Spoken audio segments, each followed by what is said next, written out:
berkali-kali Tuhan menguatkan dan menolong. Walaupun kita terkadang tidak setia, tangan Tuhan tetap terulurkan untuk menolong kita, sehingga kita tidak jatuh di dalam lembah kekelaman. Kita, walaupun hati kita hancur, kekuatan Tuhan memampukan kita untuk bangkit dengan hati yang baru yang Tuhan berikan untuk kita semua. Bertahanlah di dalam Tuhan, berpadanan dengan firman Tuhan, hidup di dalam tuntunan Roh Kudus. Saudara akan mampu mengatasi problematika hidup ini. Tuhan, berfirmanlah kepada kami. Kami siap untuk menyambut kebenaran firman-Mu. Pakai hamba-Mu untuk menjadi alat kemuliaan Tuhan, menerjemahkan isi hati Tuhan kepada kami semua, sehingga kami boleh menjadi tanah yang subur, ditabur benih, dan boleh tumbuh dan berbuah. Sirami kami, sehingga kami boleh tumbuh sehat iman kami, berpengharapan sepenuhnya hanya kepada Tuhan Yesus Kristus, bekerja di dalam iman kepada-Mu Tuhan. Iman kami sebagai dasar hidup kami, perbuatan kami adalah implementasi dari perintah Tuhan iman kami. Dalam nama Tuhan Yesus kami berdoa dan mengucap syukur serta sambut kebenaran firman. Haleluya, amin. Silakan duduk Ibu Bapak dan Saudara yang dikasih Tuhan. Shalom, shalom, shalom. Puji nama Tuhan. Dengan senang melihat kesediaan Ibu Bapak semuanya. Dan sekali lagi periksa handphonenya sebelum kita akan masuk dalam pemberitaan firman Tuhan. Periksa handphone supaya kita tetap konsentrasi. Mungkin kita lupa, ayo diperiksa handphonenya dalam posisi silent ataupun di mute pesawat ya, supaya kita fokus dalam kita belajar kebenaran firman Tuhan. Nah, pada pagi hari ini kita akan belajar pada firman Tuhan, dan firman Tuhan akan disampaikan oleh hambanya, yaitu Ibu Pendeta atau Ibu dosen atau ibu kita semualah ya, pokoknya ibu-ibu ya, atau mau CC silakan. Dia sudah berkali-kali Tuhan menolong, berkali ini beliau juga berkali-kali tugas di tempat ini ya.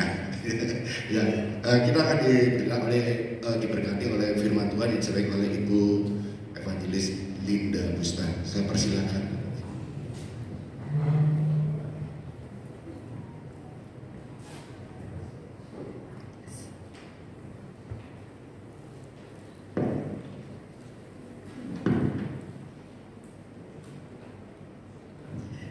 Senang sekali bisa kembali bersama dengan Ibu Bapak dan Saudara di tempat ini. Saya percaya bahwa kalau kita bertemu memperkatakan tentang karya Tuhan, itu memperbaharui jiwa kita. Betul ya Ibu Bapak ini? Dan memberikan kesegaran baru pada waktu kita menghitung berkat Tuhan, melihat kebaikan Tuhan, lalu kemudian kita menceritakan, sharing tentang luar biasanya Tuhan itu.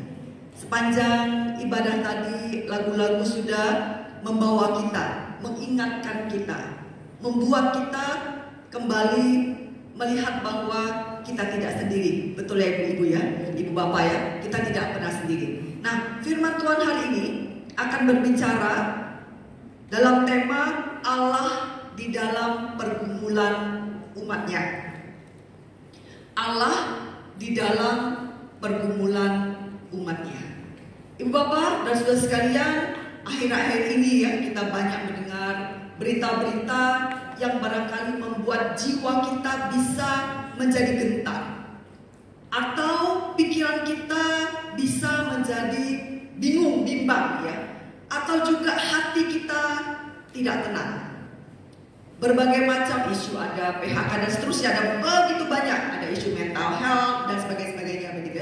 Itu bisa membuat kita goncang. Nah, yang perlu kita lihat di sini adalah di mana Allah dan apa yang sedang Allah kerjakan, lalu apa sikap kita kondisi yang tidak menentu. Kondisi-kondisi tidak menentu ini kan banyak ya Ibu Bapak ya. Tiap keluarga, tiap orang tidak menentunya itu masing-masing. Tidak menentunya itu beda-beda. Itu sebabnya mari kita lihat bagaimana Tuhan, apa yang Allah kerjakan, atau bagaimana sikap dari umat Allah dalam masa-masa pergumulan ini. Nah, sebagai dasar firman Tuhan, kita akan baca di dalam Mazmur pasal 79, dasar dari pemberitaan firman Tuhan ini, doa umat yang terancam. Nah, sebelum lebih lanjut kita bahas, mari sekali lagi kita mohon pimpinan Tuhan, kita berdoa. Allah yang baik, Allah pencipta kami, tenangkanlah hati dan pikiran kami, sehingga kami bisa menerima firman Tuhan. Ketika firman-Mu dibacakan, firman-Mu diuraikan, dijelaskan, kami mohon Allah Roh Kudus, berbicaralah di dalam hati kami masing-masing, supaya ketika kami mendengar firman Tuhan, kami menemukan jawaban pergumulan kami bersama dengan Tuhan. Dan Tuhan pimpin kami dan kuatkan kami. Hamba-Mu Tuhan kuasai, sehingga kami hanya mendengar apa yang dibutuhkan oleh jemaat untuk disampaikan dan Tuhan dipermuliakan. Terima kasih Bapa di surga, demi nama Yesus Kristus kami serahkan pemberitaan firman Tuhan dalam kemurahan-Mu. Amin. Ibu bapak sekalian, saya mau mengajak kita untuk jalan-jalan ya, sebelum kita bahas tentang lebih lanjut tentang Allah di dalam pergumulan umatnya. Ibu bapak, ini adalah tembok ratapan. Pernah dengar ya? Tembok ratapan. Ada yang sudah pernah ke sana? Barangkali ada beberapa ya, atau ini ya, atau apa namanya, pernah tahu. Nah, tembok ratapan ini Ibu Bapak, ini tembok yang besar ya, cukup panjang, cukup luas. Nah, itu dibagi dua, ada area untuk laki-laki, ada area untuk perempuan. Nah, tembok ratapan ini adalah tembok ketika kemudian bangsa Israel meratapi ketika mereka mengalami pembuangan dan terus menjadi kemudian kebiasaan juga. Lalu bukan hanya sekarang digunakan oleh orang-orang Israel, tetapi juga orang-orang yang datang ke situ dari berbagai macam negara, begitu ya. Nah, di sela-sela tembok itu Ibu Bapak, itu kita bisa menyelipkan kertas doa. Jadi bukan hanya meratap berdoa seperti gayanya orang Yahudi berdoa, begitu. Tetapi juga orang-orang bisa menyelipkan kertas doa di celah-celah batu. Ya bayangkan ya, ini kalau tiap tahun turis itu begitu banyak yang datang, itu berarti tembok itu sudah penuh dengan kertas-kertas kecil, gitu, kertas-kertas yang diselipkan di sana. Nah, oleh sebab itu sekian tahun sekali, kalau tidak salah ya 2 tahun sekali ini, semua kertas-kertas itu akan dibersihkan, kemudian akan dikuburkan. Jadi ini menjadi doa yang disampaikan kepada Allah, dan bagi mereka mengatakan bahwa doa-doa ini sesuatu yang sesuatu yang penting, jadi tidak bisa dibakar, tetapi lebih baik dikuburkan. Nah, di Indonesia semacamnya ada nggak begitu? Nah, saya tidak tahu ya, yang di doa prigen ya, ada nggak seperti itu ya, mungkin doa prigen ya, yang seperti itu, atau doa yang seperti apa begitu.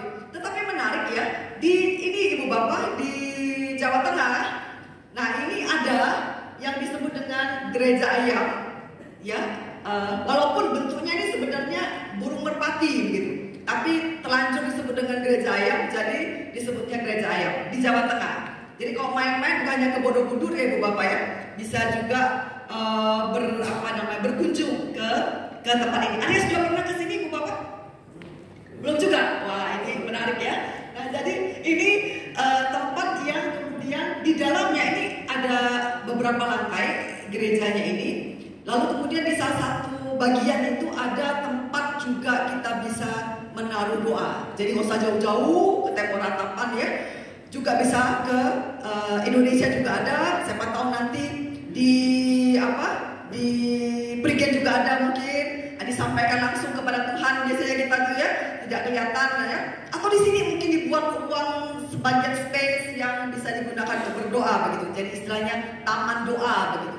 Nah, di sini juga itu muncul Ibu Bapak, orang bisa menuliskan entah itu mengucap syukur, entah itu memohon sesuatu kepada Tuhan, itu ada. Itu menunjukkan Ibu Bapak lihatnya banyak sekali. Doa itu menjadi penting. Pergumulan orang itu tidak pernah habis-habis. Ada banyak hal yang kemudian orang itu kumpulkan. Nah, sekarang kita lihat. Kalau demikian Ibu Bapak, kita lihat di dalam Alkitab, ya. Jadi doa itu menjadi bagian yang tidak bisa dilepaskan dari kehidupan orang Kristen, ya, orang percaya kepada Tuhan. Dari perjanjian lama sampai dengan perjanjian baru itu menjadi bagian. Nah, dalam doa dan pergumulan, lalu di mana Allah ada, itu akan kita bahas pada pagi ini. Ibu Bapak Saudara sekalian, mari kita lihat yang Mazmur 79. Penulis dari kitab Mazmur 79 ini adalah Bani Asaf. Bani Asaf ini siapa? Bani Asaf ini adalah Bani yang memang suku yang kemudian subsuku, ya, yang menuliskan kisah-kisah pengalaman bangsa Israel itu bersama dengan Allah. Nah, biasanya mereka menuliskan, kalau kita lihat ada Mazmur Bani Korah, Bani Asaf, ya, lalu Daud, lalu kemudian ini, ya, di kitab Mazmur itu ada beberapa orang yang menjadi penulis atau suku yang penulis. Nah, 79 ini, Mazmur 79 ini itu ditulis oleh, dikatakan Mazmur Asaf. Nah, apa yang ditulis di sana? Ini tentang doa umat yang terancam, Ibu Bapak. Doa umat yang terancam. Kalau kita lihat judulnya, ya, doa umat yang terancam. Kembali tentang doa. Nah, jadi kehidupan kita tuh tidak terlepas daripada doa. Kehidupan kita sehari-hari, entah itu mengucap syukur, entah itu kita berharap sesuatu kepada Tuhan, atau butuh teman, atau butuh ini, ya, untuk berbicara, itu tidak lepas daripada itu, tentang doa. Nah, apa yang terjadi Ibu Bapak? Nah, ini si Mazmur Asaf ini, ya, kurang lebih menuliskan kisah ini sekitar tahun 500-an sebelum Masehi, itu di mana kemudian Yerusalem itu mengalami kehancuran. Nah, ini satu lukisan yang terkenal, yang biasanya digunakan untuk menggambarkan tentang bagaimana kota Yerusalem itu dihancurkan. Nah, apa yang terjadi? Lalu kemudian di sana mereka mengatakan terancamnya yang seperti apa? Mereka mengalami kesulitannya yang seperti apa? Lalu di sini kita lihat, ya, di ayat yang keempat. Mari saya mengajak Ibu Bapak dan saudara sekalian membaca bersama saya ayat yang keempat. Demikian firman Tuhan. Kami menjadi bahan ejekan bangsa-bangsa tetangga, mereka menertawakan dan mencemoohkan kami. Ibu Bapak, ini tekanan, ancaman yang muncul, yaitu apa? Terjadi kemudian dicela oleh siapa? Oleh tetangga. Ini faktor eksternal. Tetangga mencela, tetangga mengolok-olok, tetangga mencemooh. Orang-orang sekeliling eksternal itu menganggap remeh, underestimate terhadap kita. Nah, bangsa Israel mengalami seperti itu. Lalu kemudian di ayat ke-7 dikatakan lagi apa? Mereka memakan habis, ya. Mereka semua sudah membinasakan umatmu dan menghancurkan tempat tinggal mereka. Bukan hanya dengan omongan, tetapi juga dengan tindakan. Bayangkan Bapak, ya, beratnya bangsa Yahudi, bangsa Israel pada waktu itu. Bukan hanya dari segi tekanan mental, kata-kata yang diucapkan, tetapi juga dengan tindakan, di mana kemudian mereka menghancurkan tempat tinggal mereka. Tempat tinggal tidak ada lagi. Tempat tinggal sudah dihancurkan. Lalu kemudian ayat yang 10, lalu mereka juga mengatakan, Allah mereka di mana? Di mana Allah mereka? Kan Israel ini menjadi bangsa yang kemudian disebut bangsa pilihan Tuhan, ya. Mereka lalu secara khusus punya pengalaman pribadi dengan Tuhan. Lalu ketika mereka mengalami kekalahan demi kekalahan, mengalami tekanan demi tekanan, ketika mengalami kemudian bukan hanya secara verbal, perkataan, tetapi juga dengan tindakan, lalu orang mulai bertanya, mulai meragukan identitas spiritualitas mereka, ya. Di mana Allah mereka? Kok begitu? Benar gak mereka ini adalah umat pilihan Allah? Kok begitu hasilnya? Benarkah Allah bersama mereka? Kok begitu? Nah, kok begitu tuh begitu banyak. Kita sehari-hari bisa melihat itu ya. Kalau memang dipimpin Tuhan, kok begitu? Kalau memang dia ini pendeta, kok mengalami begitu? Kalau memang ini hamba Tuhan, kok begitu? Ibu bapak, itu ada banyak di sekitar kita. Maka mari kita pikirkan, saat ini ada enggak kita mengalami hal-hal seperti itu dalam kehidupan kita? Dan biarlah kita berbicara kepada Allah Roh Kudus. Lalu kalau seperti ini kondisinya, bagaimana kita harus bersikap? Nah, ketika mengalami seperti itu Ibu Bapak, apa yang dilakukan? Apa yang terjadi? Apa pergumulan bangsa Israel ketika mengalami tekanan seperti itu, ancaman seperti itu ya? Nah, mari kita lihat di dalam ayat berikutnya, bagian berikutnya ya. Kita perhatikan di sini ya. Di kita berikutnya kita lanjutkan ya tentang bagaimana reaksi dari bangsa Israel pada waktu mereka mengalami kejadian seperti itu. Bapak, ada beberapa hal. Lalu mereka mulai memikirkan, kalau kami seperti ini bisa jadi karena Allah sedang cemburu, Allah sedang marah. Wajar ya? Ini yang terjadi, ini yang dialami. Ketika seseorang mengalami pergumulan, seseorang mengalami hal-hal tidak enak, seseorang mengalami kondisi yang tidak nyaman, seseorang mengalami tekanan, habis semua, di PHK, lalu tiba-tiba usahanya hancur gitu ya, atau kemudian mengalami ada masalah keluarga begitu. Bisa jadi pikiran pertama yang muncul itu adalah jangan-jangan ini Tuhan marah. Jangan-jangan ini karena Tuhan cemburu. Jangan-jangan ini Tuhan tidak senang. Seperti yang dipikirkan oleh umat Israel. Apakah bisa iya? Bisa iya Ibu Bapak. Bisa jadi itu bagian daripada hukuman yang Tuhan beri karena ada dosa kita. Maka di sisi ini, pada kondisi ini Ibu Bapak, mari kita cek. Kembali mohon Allah Roh Kudus, Tuhan tunjukkan apakah ada yang salah yang saya perbuat. Apakah dia tidak berkenan di hadapan-Mu ketika saya menghadapi seperti ini? Apakah misalnya kita tidak membayar gaji karyawan dengan baik, maka perusahaan kita diizinkan Tuhan ditutup? Apakah kita mungkin terlalu rakus ya, terlalu serakah, lalu kemudian mengalami kesulitan menghadapi masalah hukum misalnya? Itu bisa jadi sesuatu yang tidak nyaman itu akibat dari dosa kita, akibat dari kesalahan kita. Bisa jadi Ibu Bapak. Tetapi ada hal-hal lain yang bisa menjadi penyebab. Nah, di dalam Mazmur 79, selain daripada si Bani Asaf ini menulis pergumulan dari bangsa Israel ketika mereka mengalami tadi diolok-olok, dihancurkan tempat tinggal mereka, dan mereka ditanya di mana Allahmu, benar nggak sih kamu ini Allahmu di mana begitu ya. Lalu kalimat yang digumulkan oleh bangsa Israel adalah ini ya, hukuman.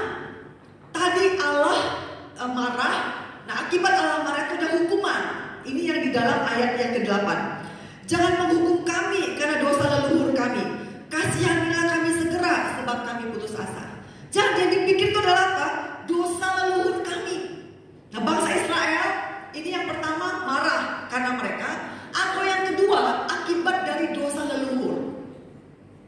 Satu kali Ibu Bapak saya ini ya, maksudnya apa? Ada orang yang berpikir begini, saya kok hidup saya begini ya, rasanya tidak ada kemajuan, stuck. Jangan-jangan ini akibat kutuk dari orang tua. Karena orang tua saya begini, orang tua saya begini, orang tua saya begini. Terus saya tanya, apakah sudah pernah berdoa kepada Tuhan minta ampun begitu? Dan kita percaya Allah itu mengampuni. Tapi selalu dikaitkan dengan kutuk dari leluhur, kutuk atau dosa leluhur. Ibu Bapak, saya ingin katakan, kalau kita baca di dalam Alkitab, orang yang di dalam Yesus Kristus, yang sudah menerima Tuhan Yesus Kristus, maka kita sudah dilepaskan dari kutuk. Betul Ibu Bapak, amin. Maka kalau ada sesuatu itu, jangan cepat-cepat langsung kita kaitkan, wah ini masih kutuk leluhur. Bukan. Ini yang dipikirkan oleh bangsa Israel. Tuhan marah. Lalu yang kedua, ini karena dosa leluhur kami, maka kami mengalami seperti ini. Nah, ini yang perlu dibereskan Ibu Bapak. Lalu yang ketiga dikatakan ini ya, bangsa lain bertanya tentang kami ya, di mana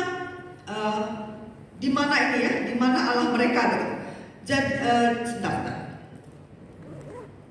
Oke. Ya. Jadi ini tentang masalah tentang harga diri ya. Bergumul tentang harga diri. Jadi kita menghadapi sesuatu, bisa jadi yang muncul adalah berpikir arah itu Allah sedang marah. Yang kedua ini adalah dosa leluhur, kutuk. Yang ketiga ini masalah harga diri. Tuhan, kalau saya begini, apa kata orang?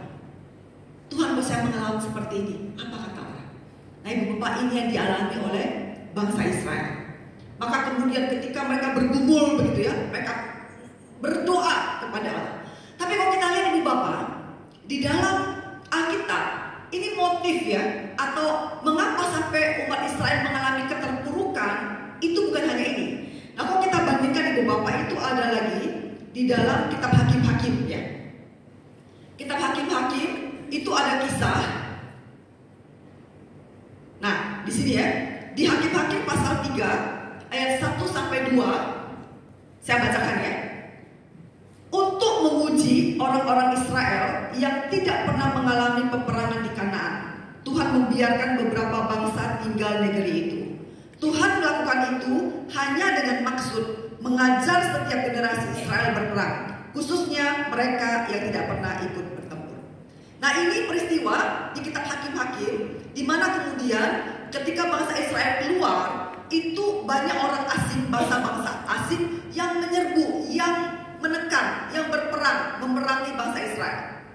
Mereka berdoa kepada Tuhan, kok sepertinya nggak dijawab gitu. Mereka mencari Tuhan, lalu berdoa pada Tuhan, kok sepertinya tidak ada sesuatu begitu ya.